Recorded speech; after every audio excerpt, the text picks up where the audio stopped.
8 வருஷம் கழிச்சு இன்னைக்கு ஒரு ஃப்ரெண்டை பார்க்க போறேன். Let's go. ஃபைனல் டே இன்னைக்கு யூகே ட்ரிப்ல மார்னிங் எந்திரிச்சு ஃப்ரெஷ் அப் ஆகி சூப்பரா ஒரு காஃபியை போட்டு இங்க இருந்து சில நண்பர்கள் பக்கத்திலே ஒரு சீனிக் கெனால் வாக்வே இருக்கு, வாங்க நடக்கலாமே அப்படின்னு கூப்பிட எனக்கும் மார்னிங் பிசிக்கல் வின் முக்கியம் அப்படின்னு சொல்லி அவங்க கூட நடக்க கிளம்பிட்டேன். சும்மா சொல்லக்கூடாது, சூப்பர் சீனிக் வியூல சரியான வாக்வே, சுல்லுன்னு வெயில் அடிச்சாலும் அப்படியே ஆப்போசிட்ல குளிர் காத்து அடிச்சுட்டே இருக்க செம்மையா நடந்துட்டேன். 1.5 மணி நேரம் கழிச்சு பார்த்தா எப்படி 15,000 ஸ்டெப்ஸ் முடிச்சேனே தெரியல.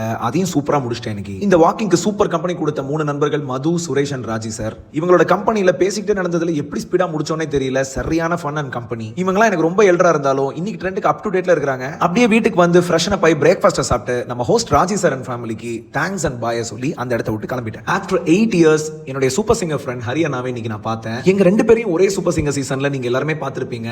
ஆஃப்டர் தட் இன்னைக்கு தான் நான் பார்க்கறேன். அவரை 8 வருஷம் ஓடி போனதே தெரியல. அந்த கதையெல்லாம் அப்படியே திரும்பி கண்டினியூ பண்ணி கார்ல அப்படியே பேசிக்கிட்டே அவர் வீட்டுக்கு கிளம்பிட்டோம். மனுஷன் வெயிட் கை ஆயிட்டாரு, யூகேல செட்டில் ஆயிட்டாரு. அதே மாதிரி 2 குட்டி போட்டிருக்காரு. அதுல இந்த 2வது குட்டி பயங்கர வாழு, குதிச்சு குதிச்சு விளையாடிட்டு இருந்தான். முதல் குட்டி சம பியானோ பிளேயரா மாறிட்டான். சாம்பிள் பாருங்க. அடுத்த கொஞ்ச நேரம் இவனோட ஜாலியா எனக்கு பிடிச்ச பாட்டெல்லாம் சேர்ந்து ஜாமிங் பண்ணிட்டு இருந்தேன். 2வது குட்டி எனக்கும் வயலின் வாசிக்க தெரியும்னு சொல்லி அவன் ஸ்கில்லாம் கொஞ்ச நேரம் அன்லாக் பண்ணான். கடந்த வருஷங்களா என்னென்னலாம் லைஃப்ல போயிருக்கு அப்படின்றத 2 பேரும் பேசி பேசி கேட்சப் பண்ணவே நைட் 2 மணி ஆயிடுச்சு. செம்ம டயர்டா பேசிட்டு தூங்கியாச்சு. Because early morning is my flight. காலையில சீக்கிரமாவே எந்திரிச்சு அவருக்கு ஒரு பாய சொல்லிட்டு ஃபிளைட் பிடிக்க கிளம்பிட்டேன். See you all.